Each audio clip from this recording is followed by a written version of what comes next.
Na msadakta mtazamaji, hujambo popote pale ulipo, natumai kwamba ubuheri wa afya na kwamba siku yako imekuendea vema. Karibu kwenye taarifa zetu za Kirk Machweo jioni hii ya leo. Bila shaka ni mengi tu ambayo tumekuandalia na tutakuwa tunaangazia kwa muda usio mrefu. Kwa sasa hivi nijitambulishe, jina langu ni Faith Kaulu. Zungumza nasi kwenye mitandao ikiwa ni Kirk TV Kenya kwenye Facebook na YouTube. Hebu tueleze unatazama ukiwa wapi? Naam, mtazamaji, Kenya imepanua soko lake la majani chai katika eneo la magharibi mwa Afrika pamoja na maeneo ya Afrika ya Kati. Hii ikiwa ni hatua ya kukuza kilimo cha majani chai ili kutosheleza kiwango kikubwa cha uagizaji majani chai kwa mataifa yaliyoko magharibi mwa Afrika. Akizindua shehena ya kwanza ya majani chai kuelekea nchini Ghana chini ya mpango maalum wa uuzaji bidhaa isiyo na vizingiti kwa mataifa ya Afrika, Rais William Ruto amesema kuwa Kenya itaingia kwenye mazungumzo na mataifa ili kufungua soko kubwa la majani chai. Chris Sambu ana taarifa hiyo kwa kina. Rais William Ruto Jumatatu amezindua shehena ya kwanza ya majani chai kutoka hapa nchini ambayo yatauzwa kwenye soko nchini Ghana.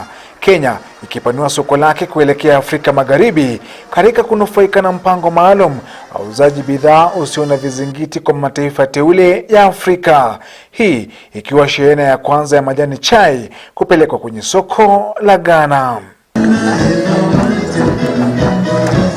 Kulingana na Rais William Ruto aliyezungumza kwenye hafla ya uzinduzi huo, amesema kuwa Kenya inakuza majani chai ya kutosha ila hayamfaidi mkulima. Ruto akisema kuwa shehena hiyo kuelekea nchini Ghana ni lango la kufungua soko la majani chai Afrika Magharibi.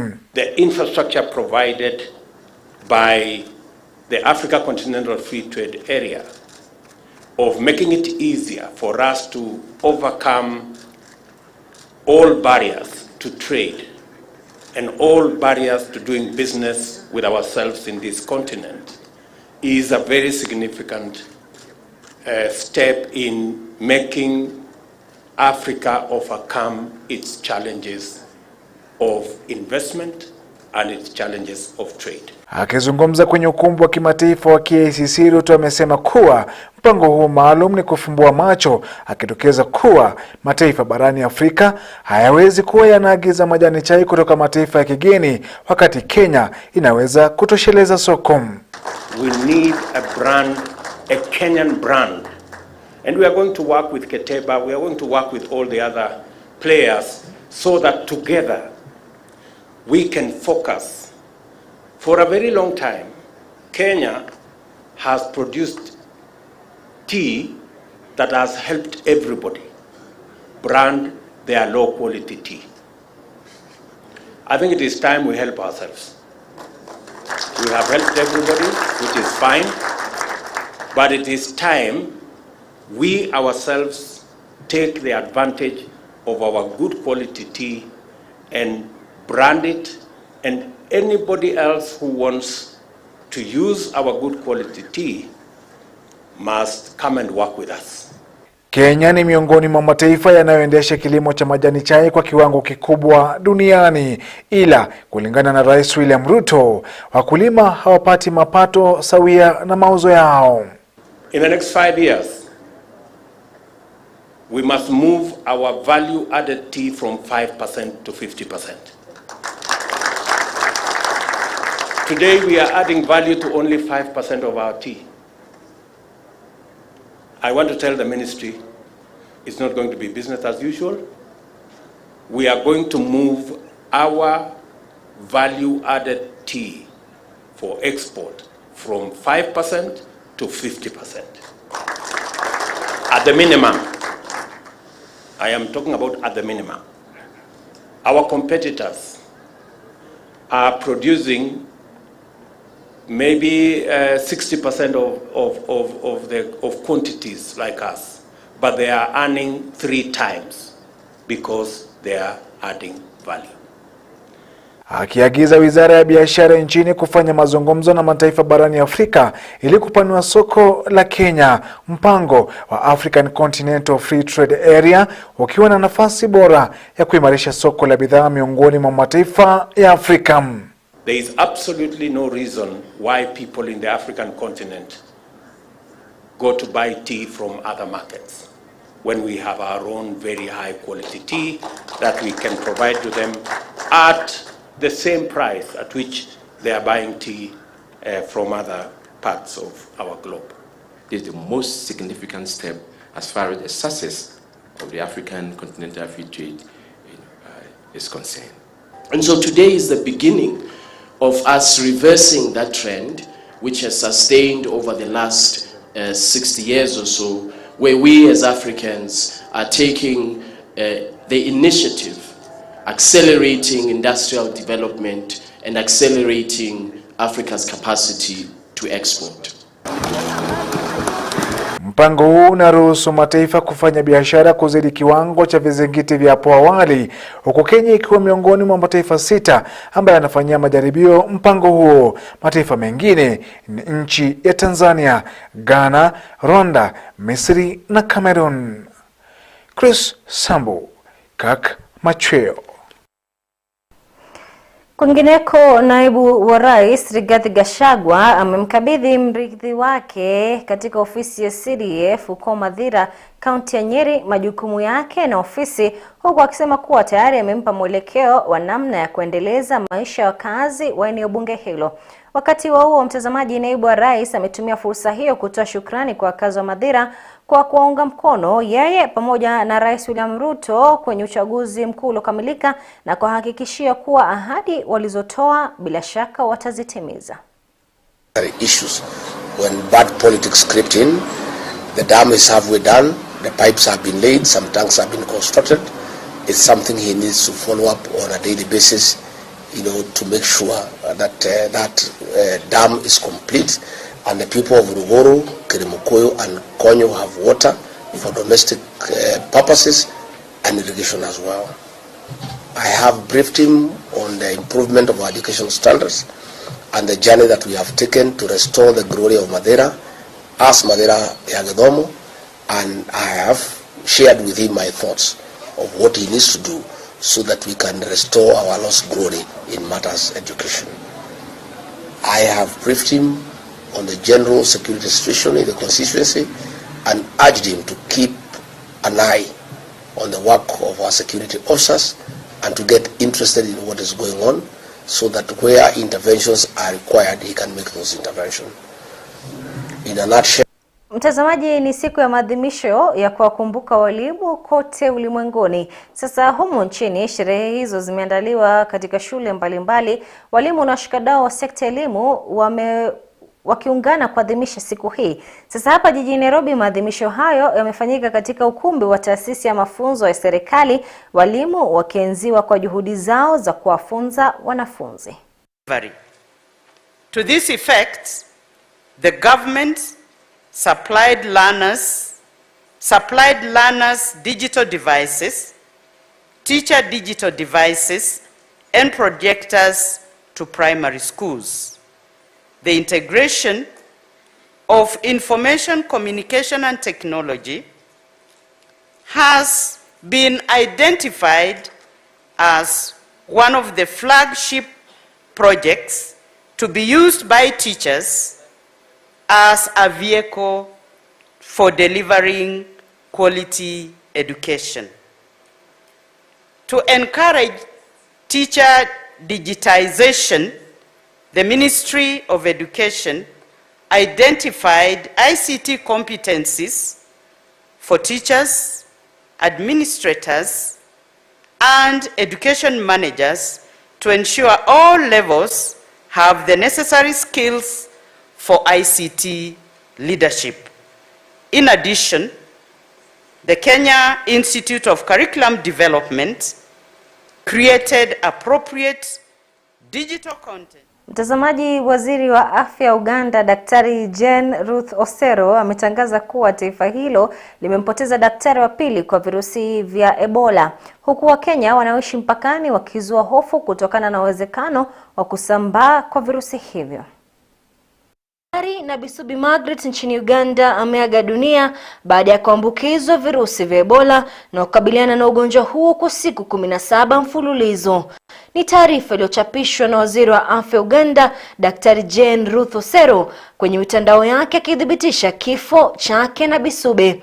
Nabisubi sasa ni daktari wa pili na mhudumu wa afya wa 4 nchini Uganda kufariki kutokana na kuambukizwa kwa virusi hivyo. Kwenye taarifa ya mwisho iliyochapishwa na Wizara ya Afya Uganda tarehe 3 mwezi huu, watu 24 wanaendelea kupokea matibabu hospitalini, watu 7 wakiwa tayari wamekwisha pona virusi hivyo, huku watu 43 wakishukiwa kufariki kutokana na maambukizi ya Ebola, ila 10 pekee ndizo zilizothibitishwa.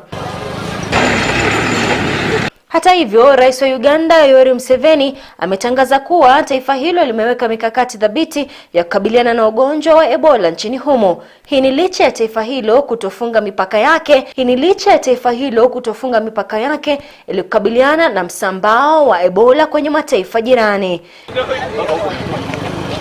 Sasa Wakenya wanaoishi mipakani wameelezea hofu yao ya kuambukizwa kwa Ebola kutokana na uwezo wa hali ya juu ya ugonjwa huu kusambazwa, huku wakiitaka serikali ya Kenya kupitia Wizara ya Afya kuweka mikakati mwafaka itakayozuia msambao wa Ebola nchini na kuhakikishia usalama. On matters Ebola on the Ugandan side, the State Department of Health County Government has put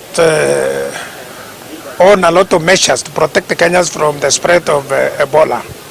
You have seen even the lorries, there are very few today. Uganda, they are doing something to control it on the other side. But on the Kenyan side, the State Department of Health for the county government of Busia have placed personnel at the border, even the immigration officers. And they normally screen persons crossing the border to and fro on daily basis. You have seen the machine at the immigration center, which can spot if you have high temperatures. You have seen that one.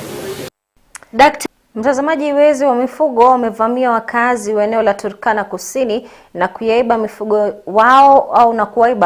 wao wote. Wafugaji hao wameelezea kwamba tukio hilo linaletwa haswa kutokana na utata uliomo kati yao na jamii ya Pokot, huku wakiitaka serikali kuu kuingilia kati na kuwasaidia walioathirika na wizi huo ili waweze kupata usaidizi.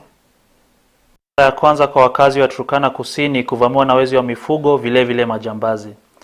Kisa hiki cha wezi wa mifugo kuvamia wakazi hawa na kuchukua mifugo yao ikiwemo ngamia kikiwatia hofu. Kama yangu nilikuwa 85 na ile hii mzee nilikuwa 52. Sasa kwa ile watu ile wanasimama hapa, hata huyu nilichukua ngamia yake karibu 24. Wakazi hawa wameeleza machungu na hofu walionayo kutokana na tukio hilo, huku wakiitaka serikali kuingilia kati na kutatua uhasama kati yao na jamii ya Pokot, hatua wanayosema itachangia kurejeshewa mifugo wao. Naomba serikali vile Tanzania Waturkana ndio anafanya hivyo, hiyo watu wanaenda huko Mapokot. Juzi sisi likamata auzi hapa na hiyo naibanga ambuzi usiku jioni. Ikakamata hiyo hasira ya watu huko, ndio akakuja kamea nini, akachukua hiyo akafamia hiyo ng'ombe ngambia. Sasa naomba tu serikali tusaidie, kama iko namna kusaidia tusaidie tu hapo. Baadhi ya kina mama pia walioathirika kutokana na unyakuzi huo wa mifugo wamebaki bila suluhisho lolote, kwani tukio hilo limewaacha bila mifugo waliowapa lishe na hata maziwa. Mwarifu mmoja amedai kwamba utata uliomo kati ya Turkana na Pokot unafaa kumalizwa, kwani unaleta madhara mengi. Now properties they have gone, they have been taken. Those people were yesterday, they were rich yesterday. This morning they were the poorest. They have been listed now in the list of those who are poorer in this country. So this issue between us and Pokot, it has to come to an end. Mbunge wa eneo hilo la Turkana Daktari John Ariko Namoit amenena na kusema kwamba maslahi ya wakazi wa eneo hilo yanahitaji kusikizwa kwa dharura. Amedai kuwa atafanya mikutano na viongozi wa eneo la Turkana na maeneo jirani kutafuta suluhisho mwafaka itakayositisha wizi huo wa mifugo. National administration on the ground has failed its role because I don't understand as where a chief or somebody leaves a particular village without the understanding of a chief or a village elder. As from Turkana, we are now voicing the problems, the cries, the tears of our community. They have been in this menace they are now malnourished because of insecurity. Tukio hili la wizi wa mifugo linajiri wakati ambapo visa sawia vinazidi kushuhudiwa kwenye maeneo hayo pamoja na mashambulizi. Stephen Kibara, Kirk Machweo. Na mtazamaji, tunakwenda kwenye mapumziko mafupi, ila usende mbali maana kitarejea hivi punde na mengi zaidi.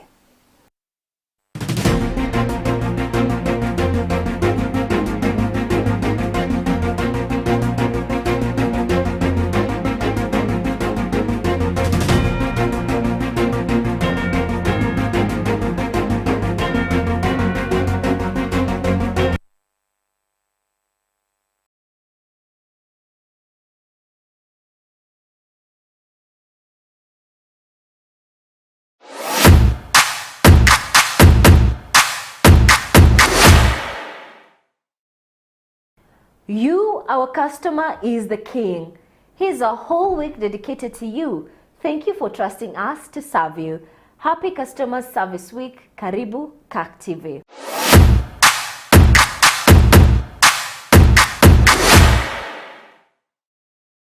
Are you looking to grow your business?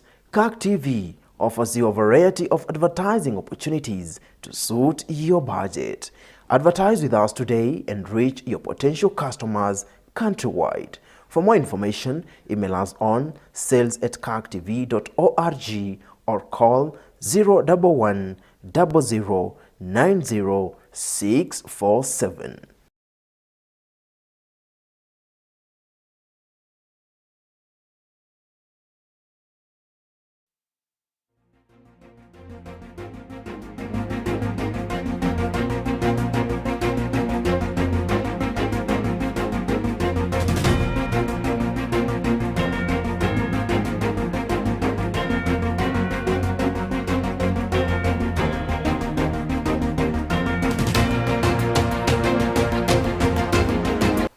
Naam, karibu tena mtazamaji. Sasa sekta ya matatu hapa nchini kwa muda sasa imekuwa ikikumbwa na changamoto nyingi licha ya wekezaji kujaribu kila mbinu na namna kuhakikisha kuwa sekta hiyo imeboreshwa na kufikia kiwango kinachofaa. Mojawapo ya changamoto sekta hii inakumbana nayo ni kupanda kwa gharama ya maisha, hususan bei za petroli na dizeli, utovu wa nidhamu miongoni mwa madereva na taniboi miongoni mwa changamoto zingine. Changamoto hizi sasa zikifanya sekta ya matatu kutazamia kudorora kila uchao. Dennis Munene amelivalia njuga swala hili la usafiri wa matatu kubaini hali ya siku za usoni za sekta hii ya matatu. Sekta ya matatu, mojawapo ya sekta kubwa hapa nchini. Sekta hii ikichangia zaidi ya 30% ya kipato cha taifa la Kenya.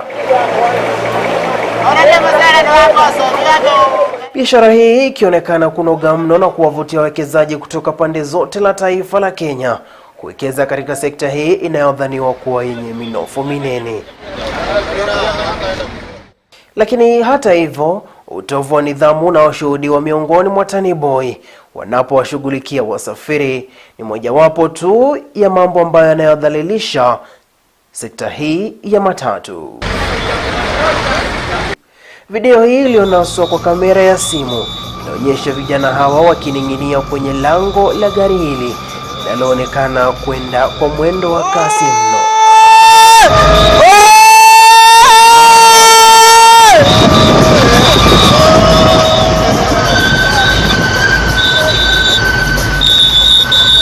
Fanuel Tsiamba, meneja wa kampuni ya usafiri ya rasasi hapa jijini Nairobi, anakilaani kitendo hiki na kutaka vijana hawa kuchukuliwa hatua za kisheria na nidhamu. So to me as a manager, first of all, I'll be very strict to tell the crews you're only two. Yes. The driver and the conductor. And the door should be always closed. That one, it's part also of us as the operators to ensure that these people comply with the laws. We tell them, we talk to them as at the managerial level. And some of them, if they're not trying to comply, we kick them out of the industry. But also you look at the humanitarian point, this person, where is he going? So to me, if you are committed an offense, it should be punished as required by law, and even with the morals that we need to instill.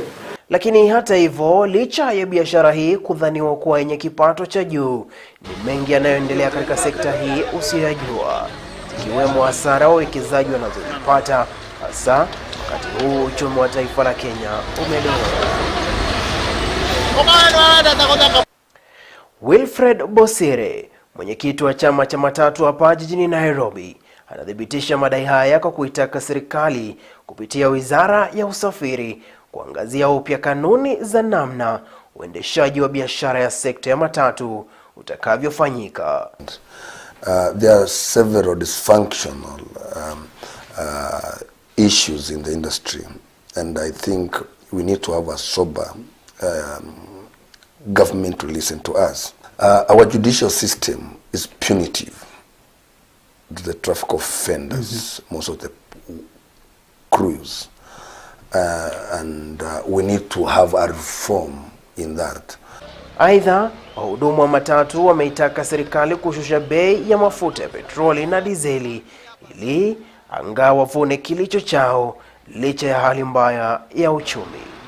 It is an expensive affair because you find the same government, you don't understand the logic behind it. They tax you highly, then they come and say, let's give you a subsidy. That's theft. That's terrorism to me. I call it economic terrorism. Because how do I take from you almost 130 shillings and then I said, I'll give you 20 shillings back? Just give me the relief, say, we are reducing taxes. Dennis Munene, Kirk Machweo.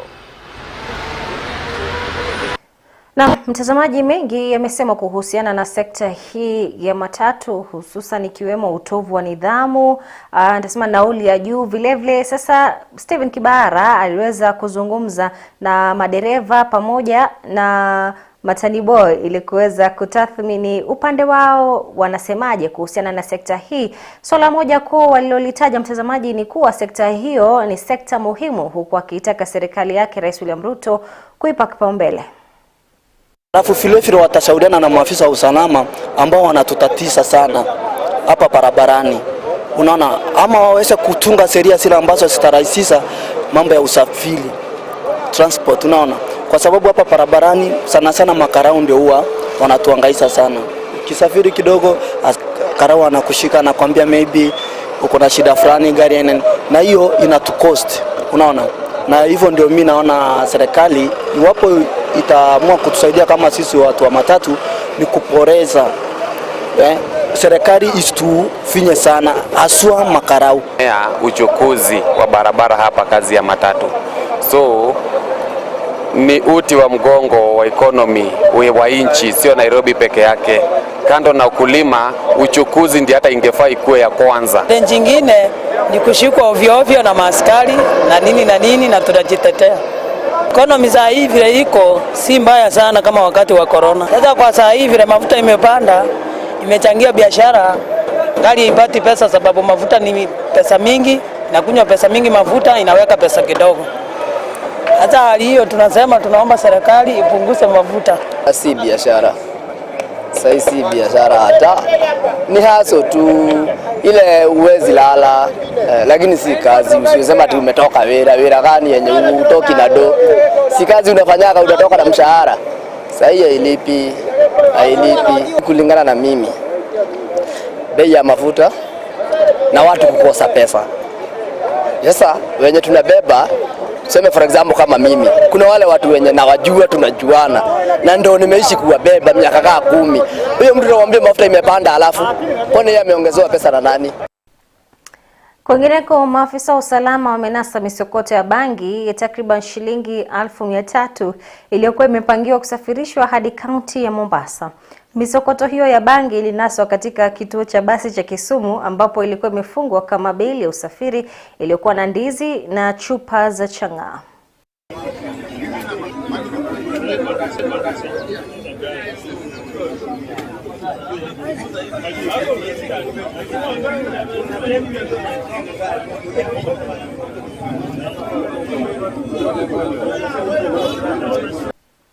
Mtazamaji, hebu tuvuke hadi viwanjani tuangazie kunani. Sasa Liverpool waliwakaribisha Rangers FC katika uwanja wa michezo wa Anfield na kuwabwaga mabao 2 kwa nunge. Beki Trent Alexander-Arnold alifunga bao moja maridadi katika dakika ya 7 na kuwapa Liverpool uongozi. Mshambuliaji Mohamed Salah hakusita alipopata fursa ya kutinga bao jingine kupitia penalti. Hii ni katika dakika ya 53. Ushindi huo uliwaweka Liverpool nambari ya pili katika kundi A na pointi 6, huku Rangers wakisalia mwisho kwa alama nunge. Inter Milan walinyakua ushindi wao wa pili baada ya mechi 11 dhidi ya timu ya Barcelona kwa kuwalaza bao moja kwa nunge katika uwanja wa michezo wa San Siro. Kipindi cha kwanza kilijawa na fursa nyingi za kufunga mabao, huku kiungo wa Inter Milan Hakan Çalhanoğlu akilifunga bao moja katika dakika ya 45 ambapo aliongezewa dakika 2 lililowapa ushindi.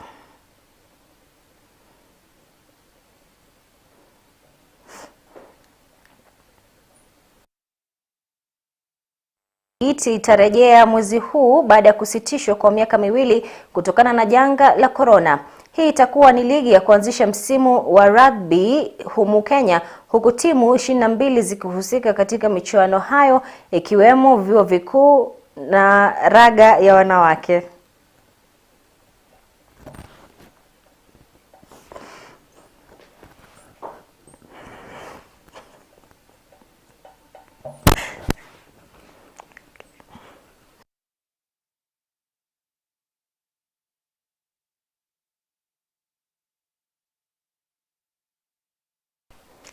Kwingineko mtazamaji, mbio za masafa marefu zinatarajiwa kurejea huko Beijing nchini China mnamo Novemba mwaka huu baada ya kusitishwa kwa miaka 2. Wasimamizi wa mbio hizo wamedai kwamba wakazi takriban 30,000 wa Beijing ndio watakaohudhuria na kushiriki mbio hizo za kilomita 42 zitakazojiri mwezi Novemba tarehe 6.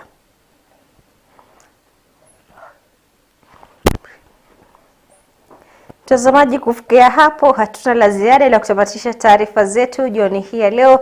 Nasema shukran kwa kuwa uliambatana nasi kuanzia mwanzo hadi sasa hivi. Kwa niaba wote waliofanikisha taarifa hizi, ni wakiwemo wanahabari wenza, fundi wa mitambo, mzalishaji wa taarifa hizi, bila kumsahau mwelekezi wangu Aida Monzati. Mtazamaji, tunakutakia usiku mwanana.